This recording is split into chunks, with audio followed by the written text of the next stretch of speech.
Hello, and welcome to the next episode of She Runs a Business podcast. Today, I have an honor and privilege to have an amazing guest on my show. It's one of my coaches and mentors. He is also known as a leader's leader, coach's coach, teacher's teacher, mentor's mentor, and the advisor to the top 1%.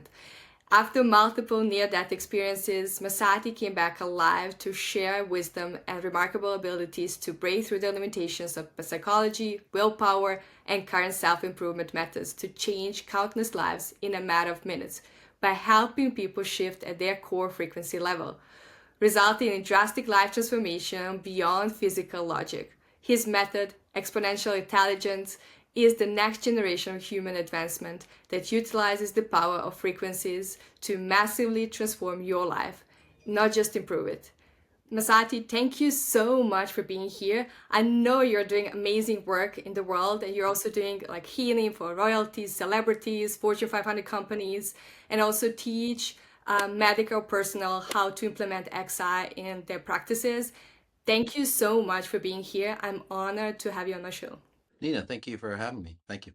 Before we dive into the world of exponential intelligence, I would love to know about your near death experience. What really happens when you have a near death experience and how that impacted your whole life? Absolutely. And the key, Nina, is that it's not just a near death, experience that elevates you to higher states of consciousness. And there's tons of people who've, gotten, say, fantastic abilities. Mine's very, very different than most. Some people have amazing healings, like Anita Murjani. She healed herself of cancer. Some people have, like they get great great at math, or they can learn a language right away, or they have photographic memory. So there's all these possibilities that people have after near death experience. And it's very similar to, say, a psychedelic altered state, where it is an altered state where you go into higher levels of dimension, right? And then something shifts for you massively at that level, and then you bring that consciousness or that knowledge back down. And that's so the important aspect of my near death is, I call them a conscious near death, because I think I was groomed to have those near death experiences to elevate me to higher states of consciousness or knowledge. So the first near death, before that, I was searching for that one key answer of life, like very much like Einstein, who just wanted that one equation of life, right? Mathematical equation of life. And that's so I was searching for that because it sounds really cool as a young kid, and I looked for the religious perspectives, spiritual perspectives, and there was a lot of, say, questions unanswered for me, right? And even today, you see religions really don't pan out. And I'm not saying any religion or spiritual practice is bad, but we need to seek deeper. And then also wealth. The wealth didn't pan out either for me. Wealth is fantastic, but I knew a lot of wealthy individuals, and they were still ill. They were still, they still got sick. They aged just like normal society. They had the normal problems of, say, the norm, the masses. They just were more comfortable going through the process. And I'm going, well, that's not correct either. I wanted that deeper understanding of, if you want to call it God.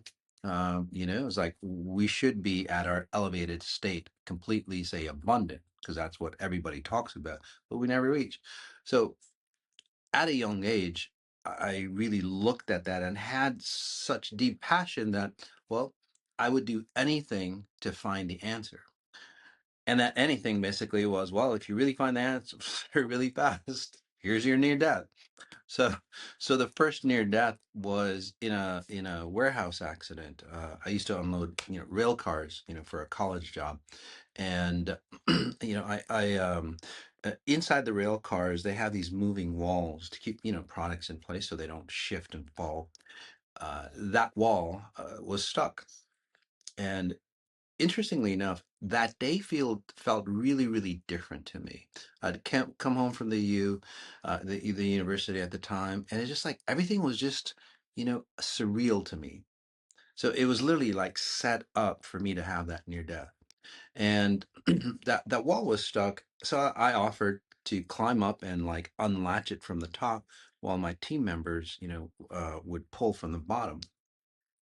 So, and as I did, unlatched it, it let go and it slid all the way across the rails. And what stopped it was my jaw. My jaw was in between the wall and the ceiling member, and it just crushed my jaw.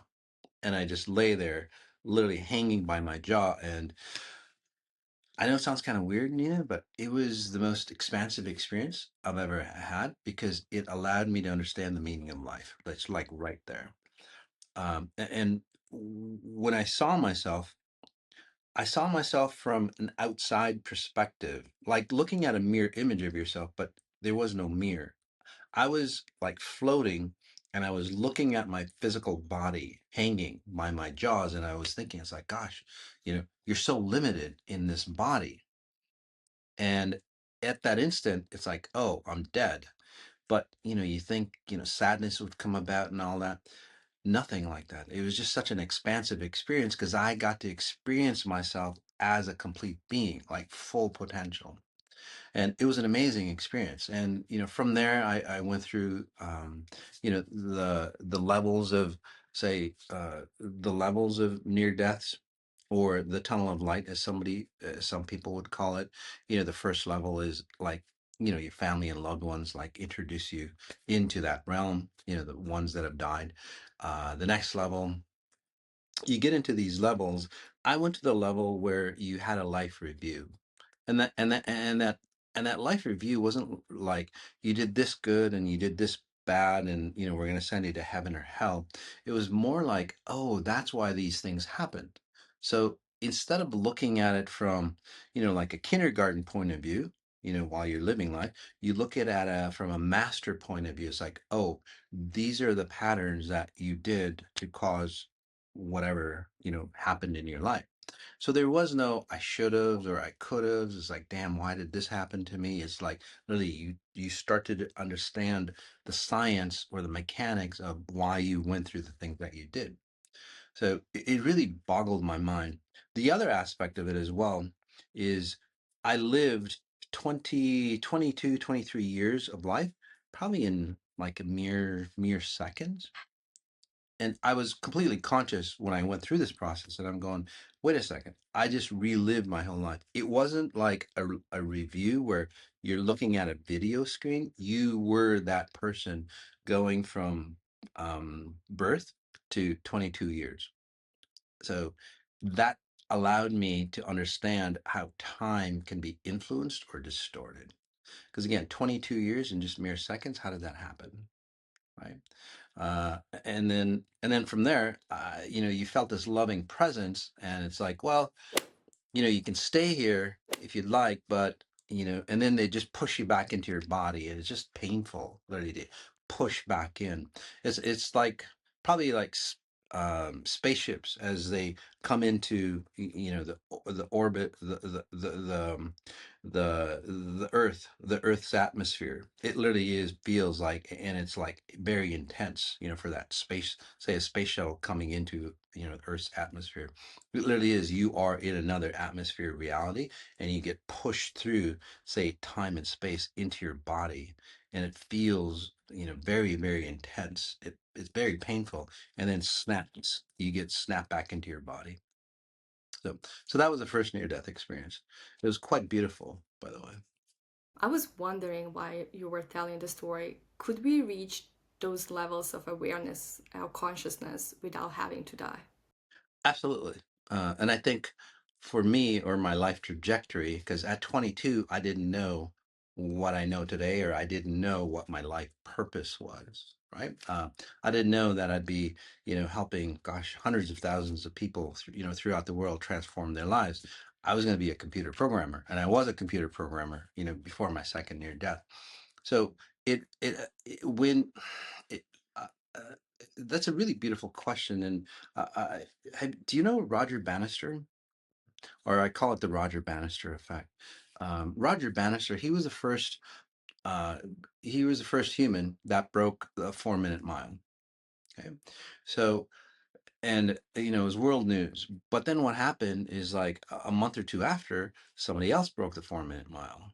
And then, somebody else broke the 4 minute mile. And, 6 months later, there was tons of people breaking the 4 minute mile. And nowadays, a 4-minute mile is just standard. But before, it was, like a huge accomplishment.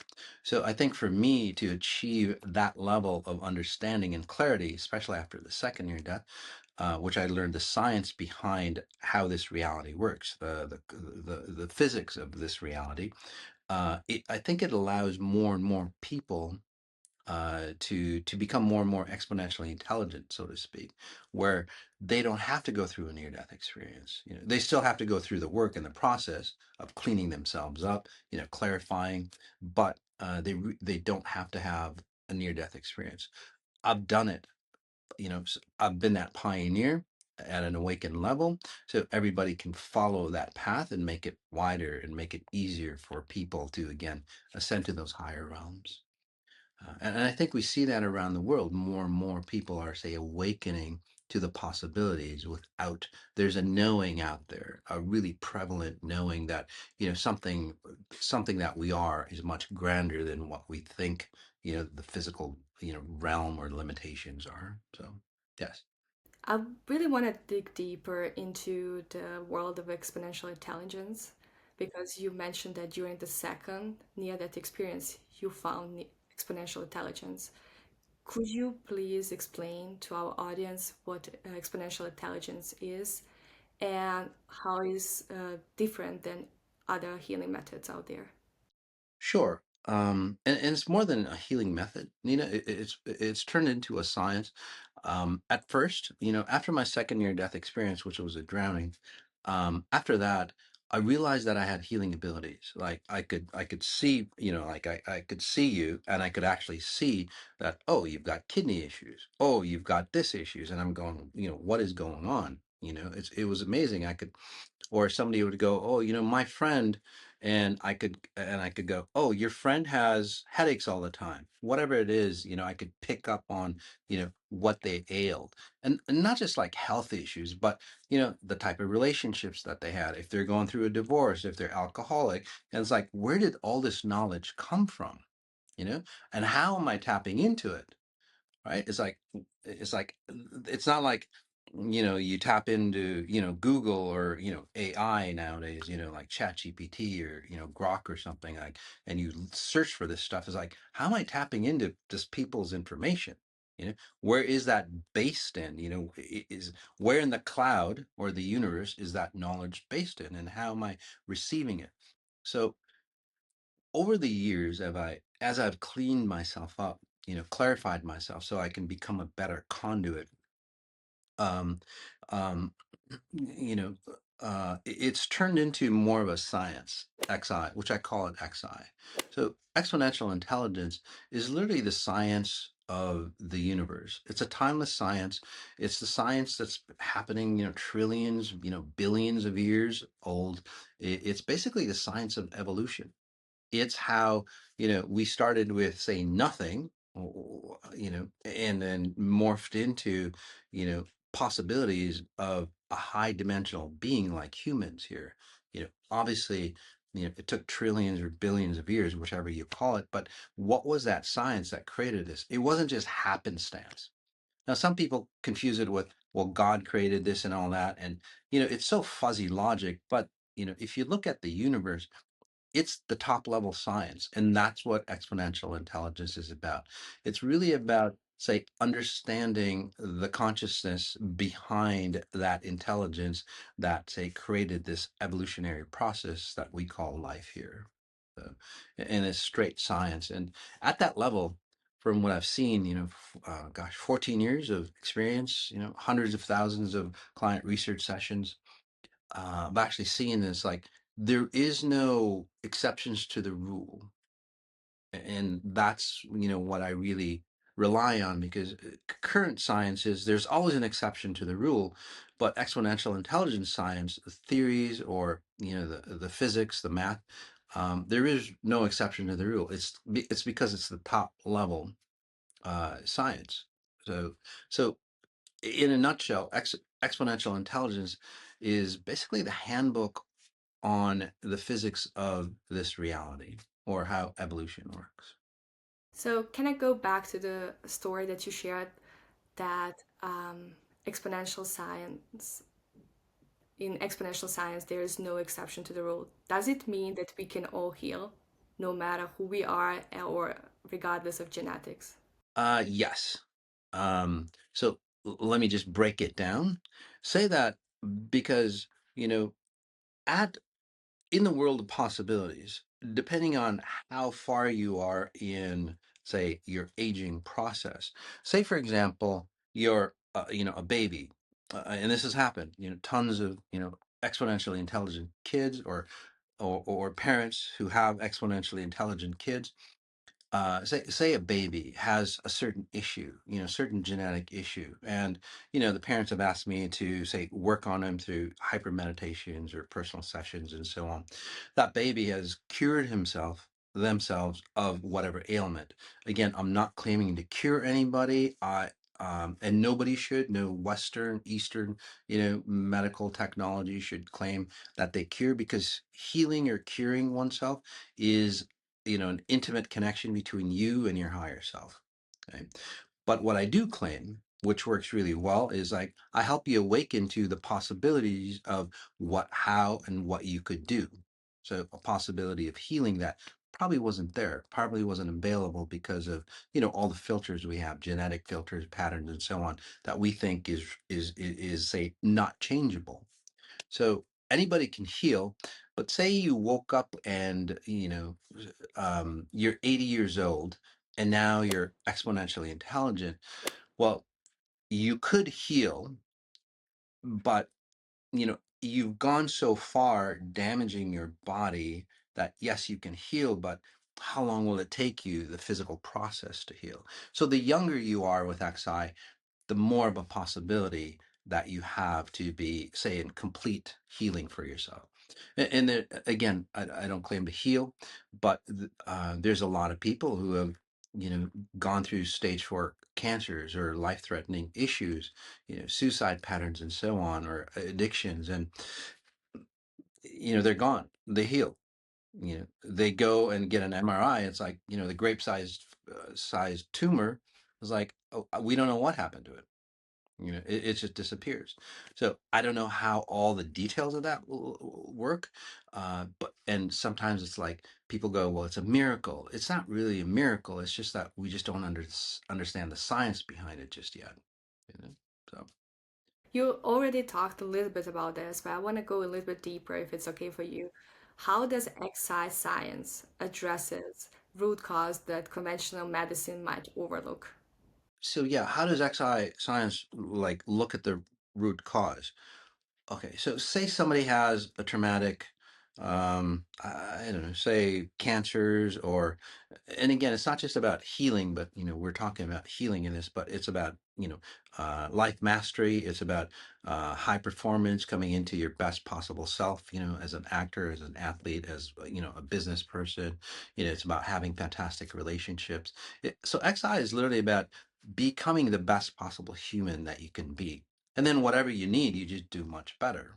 So it's about getting into, say, ultra performance of what humans could be. Right? So when you talk about causes, there's a range nowadays.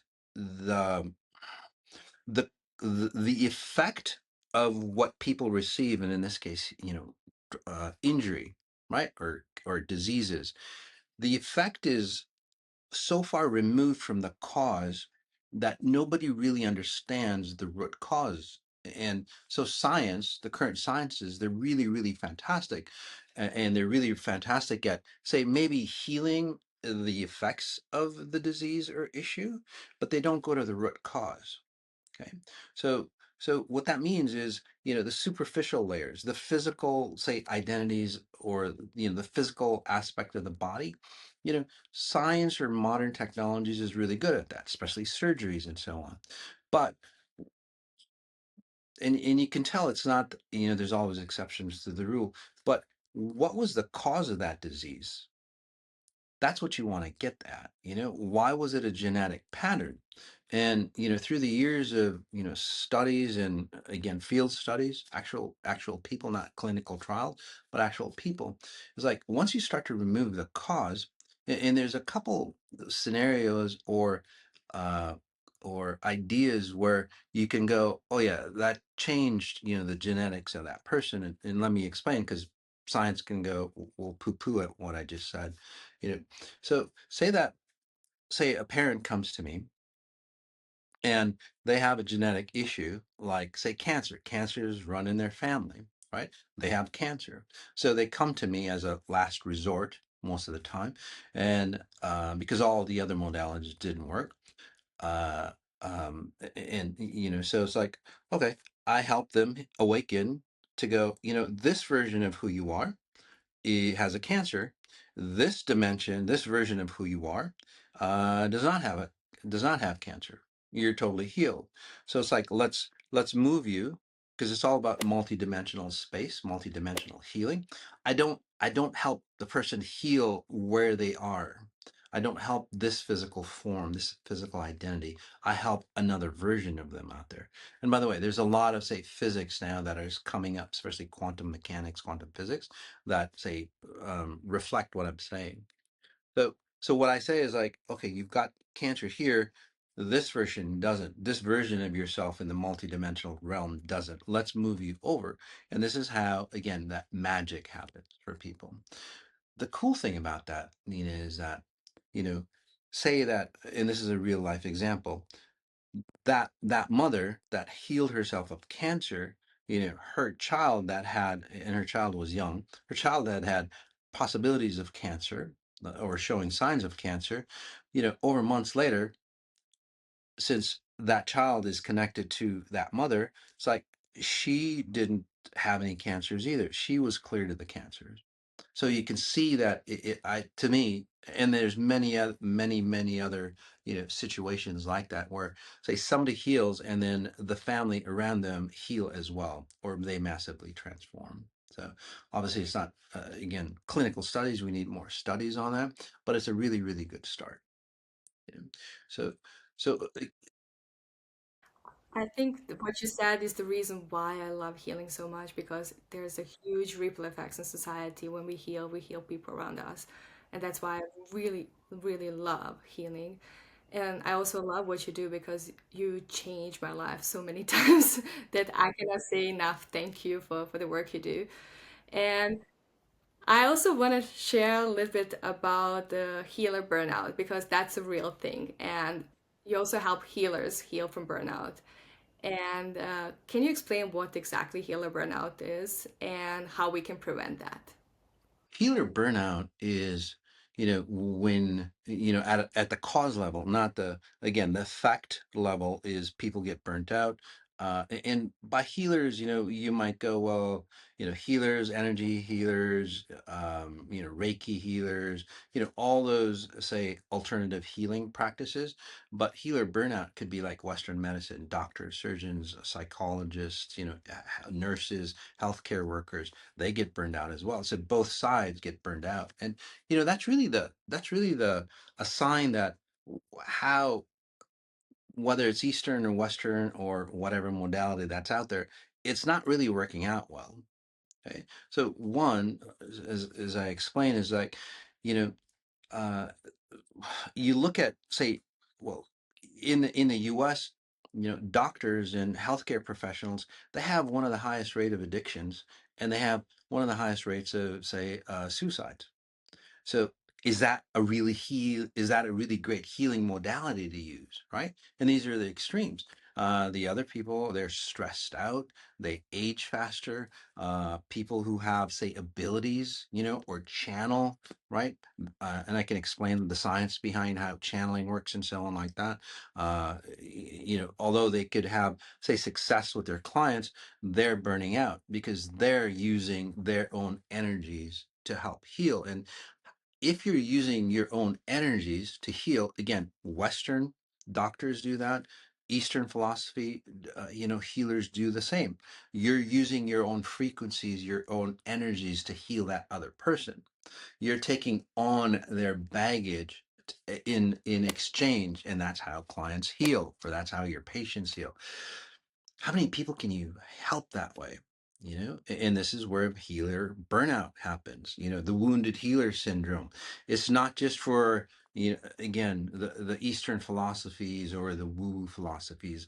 It's happening right here in America. In fact, there's a lot more like Western medicine doctors coming to me and going, hey, I can't stand this anymore. I'm burning out. There's a lot of psychologists that come to me because a a lot of people in psychology, they took psychology to heal themselves.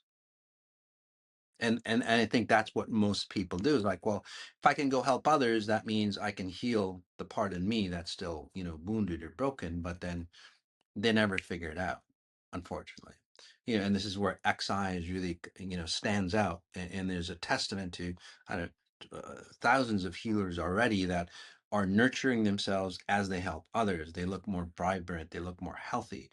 I myself, I don't know, gosh, tens of thousands of clients, through any range. And I get younger by the year. I'm 63 years old, and if you saw my pictures 10 years ago, I'm more vibrant, healthier, wealthier, everything, all aspect of spherical abundance.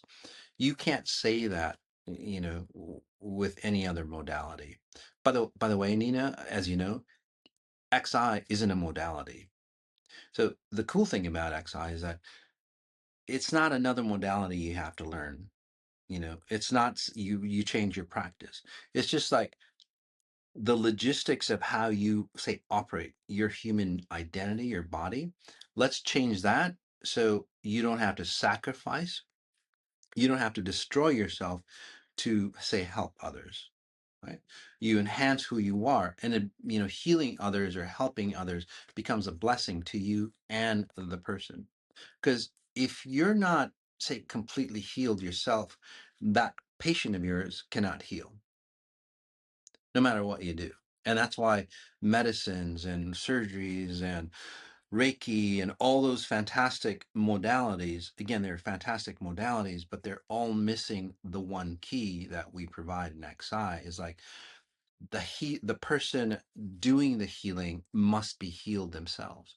Even if you're a shaman, and you're going through psychedelic journeys, that shaman is messed up, your journey is going to be messed up. If that surgeon is messed up, your surgery isn't going to be the best possible potential for you. So again, if you clean and cleanse and heal yourself first, and then work on your patient, you have a better you have a better results for your clients.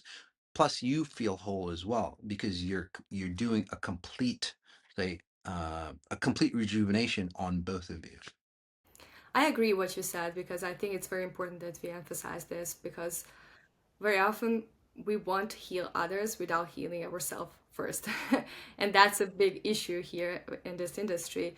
And I remember when I started doing healing, I realized that if I want to help others, I have to help myself. I need to overcome my own fears, my own doubts, and limiting beliefs. So otherwise, I cannot really help anybody because I get stuck in my own patterns and I cannot see the real issue because I see that through my patterns and limiting beliefs. And that was something that I realized very soon, that healing has to come first for myself, and then I can help everybody else. And sorry, go ahead. Yeah, and there's also one thing I want to talk about for people who are sitting and watching this or listening, and they are thinking, oh my God, this sounds great, but I'm not really 100% convinced. What advice would you give to them, especially to doctors, nurses, medical personnel who wants to implement this in their healing practice, but they are not really sure that they should do this? Sure, absolutely. I mean, you have to take a look at things, from an outside perspective, an observer's point of view, a scientific point of view, rather than your personal truths, or your personal ideations of how healing or how everything works, right? So, look at your clients. I mean, is the uh, is the industry that you're in, are you again destroying yourself to help others? That's one key. So just look at the facts here. Are the clients, are they always say you have a patient, and that patient, you know, comes in for something, and they might resolve it, or they might see it be on a medicine for the rest of their life. That's not true healing either. That's just like dealing with the symptoms again. It's like, gosh, your heart failure. People I've worked with, like heart failure, is like they're not on any medication or very little, especially if they take care of themselves, diet and certain supplements. They don't have to be on prescription drugs or anything. So look at the results of your clients or your patients. Look at the results of you and your aging process, and your mental process. Is it working out for you? If it's not working out for you, you know you might want to take the time and try something else, even if it's like, I'm not sure of that.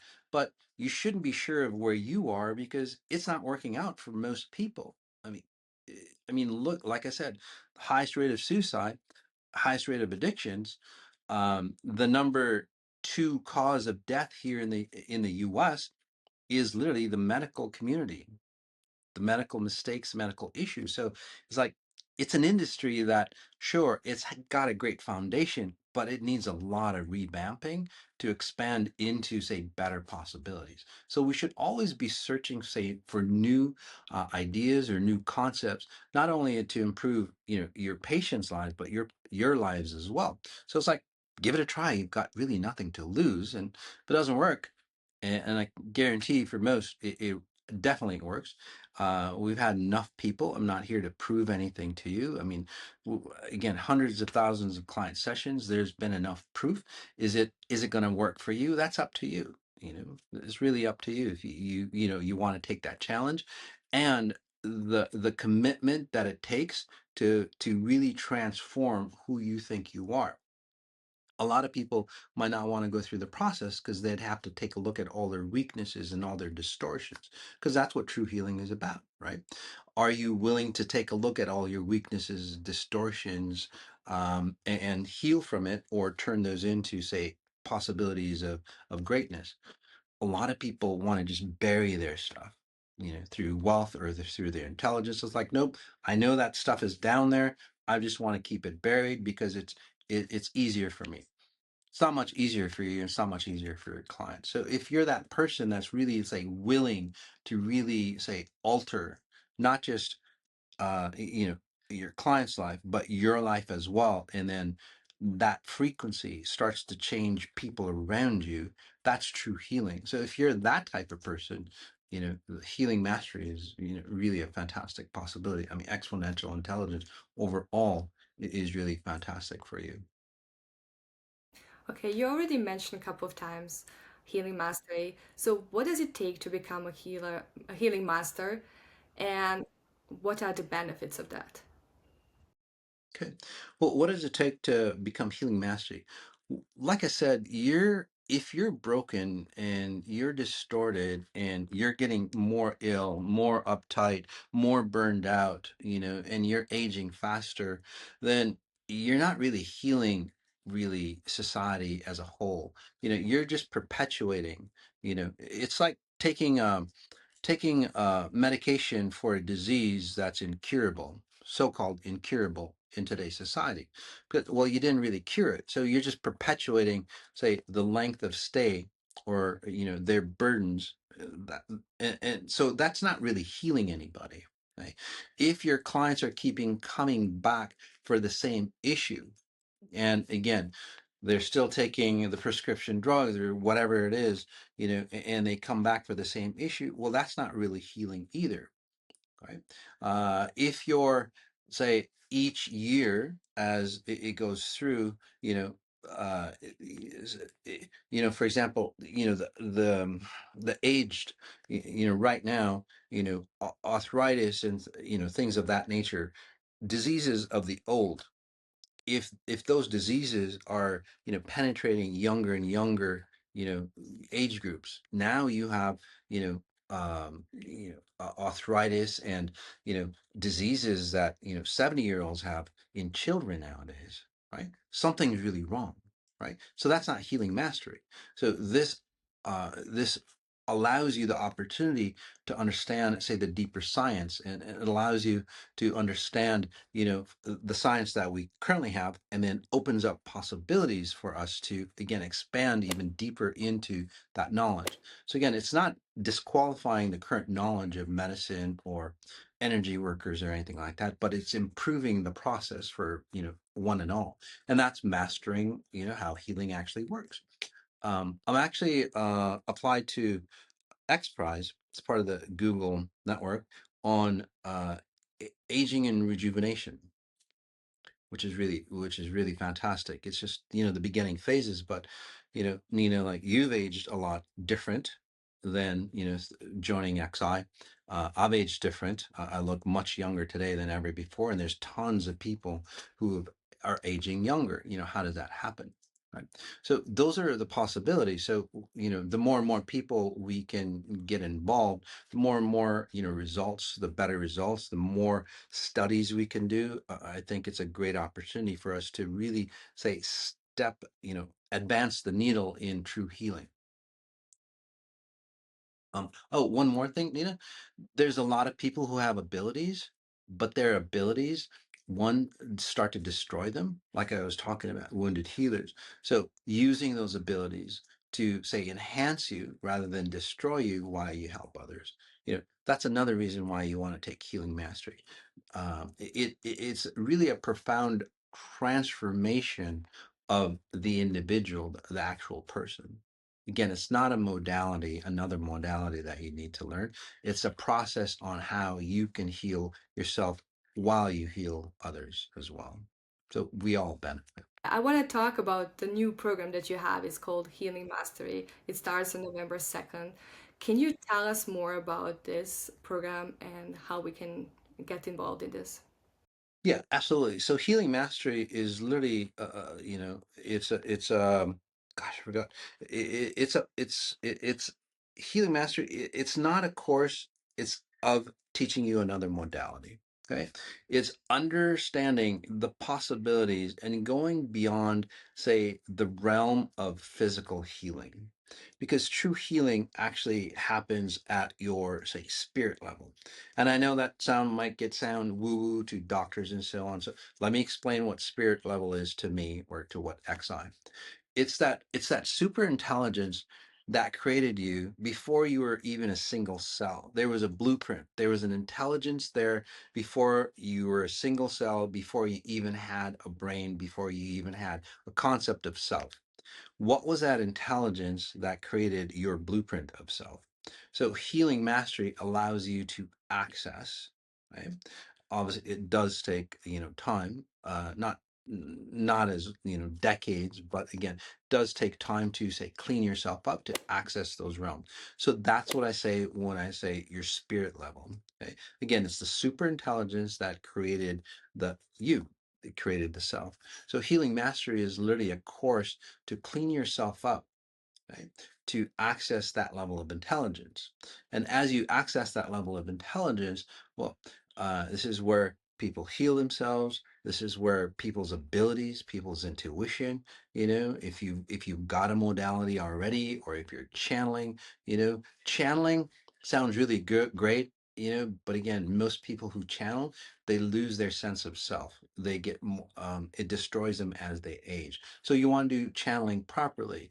There's other types of modalities as well, or other people who know things, right? You want to do that properly so it doesn't destroy you, so it doesn't say attacks you, because that's what those modalities do for you.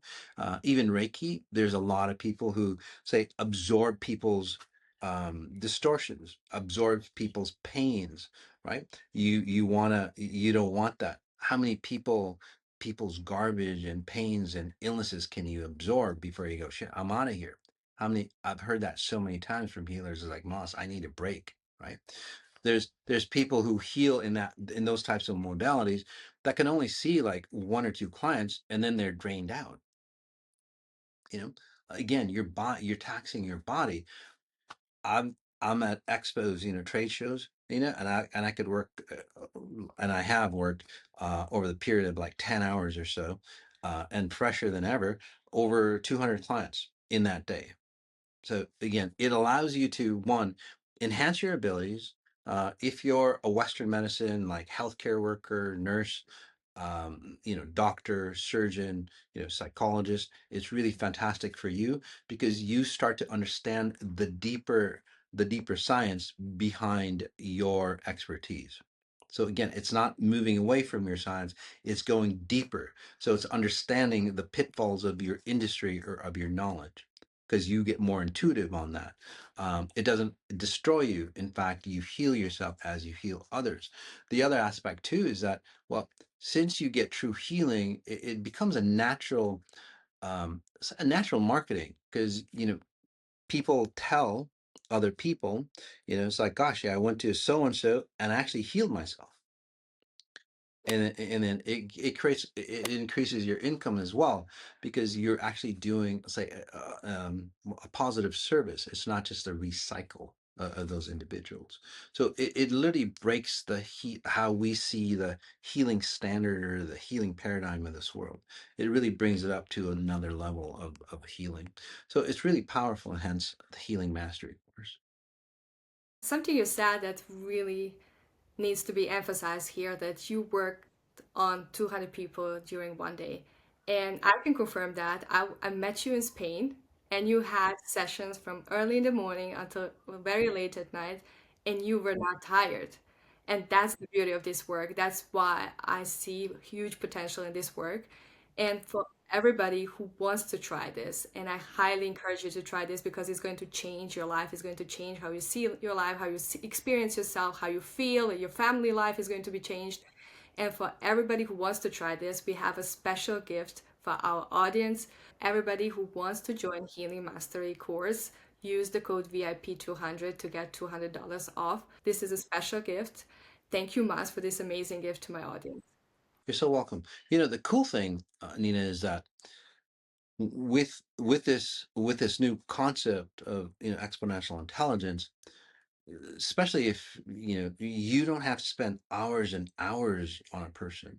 For me, like, my sessions are 10 to 15 minutes long, maybe at most half an hour long, and within that 15 minutes, most people receive the benefits of decades. So in this case, you're actually transforming those people's lives, and you're accessing, say, a timeless consciousness rather than a time bound consciousness. So you free up your time as well without draining yourself, which is really fantastic.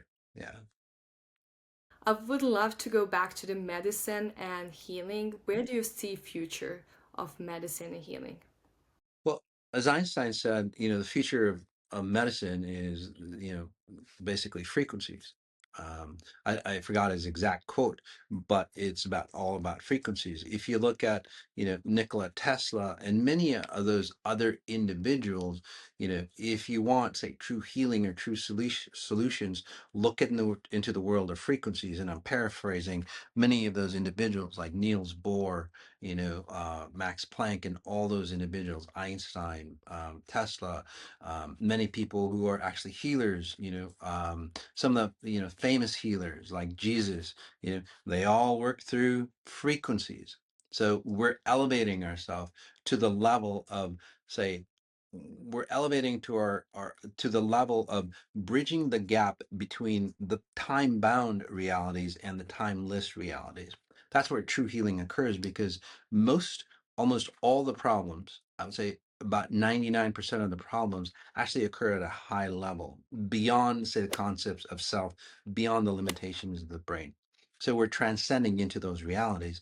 And you might go, well, that's far-fetched, but not really. The world of, like, quantum computers, they're going into the realms of, say, the unknown, the unseen, spooky action at a distance, as Einstein would say. We're actually studying that. We're actually mapping out those realities of the unseen. So there's a lot of science behind it. There's from age-old wisdom, mystical wisdom, people with true healing gifts or spontaneous healing. It wasn't physical, it was actually, frequency work that did that for them. And as a whole, I think frequency wise, we're starting to understand that frequencies are the key to actually say solving today's problems, not just healing, but in technology and everything else. It's literally the world of frequencies. Thank you so much. I would love to go back to science because I know that you're working with scientists and you're researching about the influence of frequencies on our body and on the whole world around us. So I really want to know why scientists get stuck in in their whole process and how can XI help them? Well, that's a really in-depth question. But scientists should really look at how they see science. I mean, just if I was an observer of the scientific community, and which I have been, some of the tests that they run, peer reviews, everything like that, clinical trials, and you see all those things, placebo effects. The rate of death, the cause of death, again, especially you see all those inconsistencies and you got to ask, it's like, gosh, there's got to be a better science, a more advanced science out there. So again, I'm not knocking down scientists, and scientists should knock down the possibilities of, say, possibilities of new sciences coming ahead. But I think currently right now, there's, science. Well, let's talk about peer review. If, for example, Einstein or Nikola Tesla or any of those other greats waited for a peer review, none of the inventions that we would have had today would have been fostered. Because it's like, oh, yeah, nobody believes that this is possible because all my other peers worked on this. And it's like, oh, it's not, according to today's science, it's not going to fly. Well, nobody goes ahead. And that's one thing I have issues with the current sciences is like, nobody goes ahead with anything. And I'm not talking about hard science. The hard science is sciences that do with electricity, motion, gravity, and so on like that. And there's a reason why those sciences are so specific and so in tune and so much more advanced than, say, the soft sciences like human sciences, right? Because in those hard sciences, there's very few variables. They're more constants because, again, what they're dealing with is at a top level of science. Like gravity works the same for everybody. It doesn't change. In humans or the soft sciences, there's so many variables, your age, your culture, how you were born, the abuse patterns, the lack of abuse, whatever it is, there's so many variables that the current sciences can't handle. And that's why clinical trials don't really work out well, because clinical trials are only successful and they can only be repeatable if everything was exactly the same. Otherwise, those clinical trials don't work out. So that's not real science because everybody's different. So how can you call that a science if it's again not reproducible? Other than everything within that environment has to be the same. I mean, that's asinine to me, thinking that, yeah, you have to be in this specific situation for your prescription drug or whatever modality that, especially Western medicine, for it to work for you. The other thing is placebo effects. The studies have shown that a lot of the drugs that the FDA approves, the placebos were just as good. Again, don't take it from me. Take a look at the studies. It's like, so is that drug really necessary? Or is there something else? And why are the placebos so, just as good without the side effects? So what gives? The scientists have to look at that, right? So we have peer review, which just stalls science. The other aspect of science is most of the research done is is paid for by pharmaceuticals and everything else, and they want a specific result. So in today's science, most of the science or the studies, the research, despite the true findings, it's always geared to finding, say, a result that is beneficial for that person that is sponsoring the study. And that's not true science, right? So a lot of scientists are unfortunately selling themselves out. Okay? And that's not true science at all. So I'm just calling upon all those individuals who are in the science community is just to stand up and go, hey, you know what? We're true scientists. I came to be a scientist because I wanted to know the truth behind how stuff worked. So don't sell out. Don't, be bold. Back in the day, there was a lot of bold scientists. Again, I named a few of them. If they stayed within their realm, none of the advances that we have today would have ever worked. If you look at any advance in today's society that has transformed science, so that has transformed the world, it's for those people those scientists, those innovators who stood out against the masses and said, no, this is the way we should do it. And that's, that takes a lot of integrity to do that. And now, over like 14 years of proving these things, and all these people healing themselves, and of amazing things that, especially with kids like ADD, ADHD, if you are a healer or a counselor that wants to help kids, really, really, really help kids, not just sustain their issues, but help them. Um, you'd want to take the healing mastery course. But so you have to question all those idiosyncrasies in what you call science, right? It's not. I would say if I was a scientist in those fields, I would go, shit, we need to work harder, and this could be that possibility or that tool to go, yep, this could clarify some of the inconsistencies or the many exceptions to the rule that, well, most science has, especially in the soft sciences. And one more thing, Nina, it's not true science when every few years, every decade, the science goes, well, 10 years ago, what we thought was all wrong. It's actually totally the opposite. How many times have you heard that from scientists? It's like, well, what gives? Then it's not, it was never the real science because you were all wrong. And science nowadays and the testing facilities they have is based on the instruments that can test the validity of the theory. Okay. So nature doesn't need testing validity, right? It just is. There's a perfect science behind it.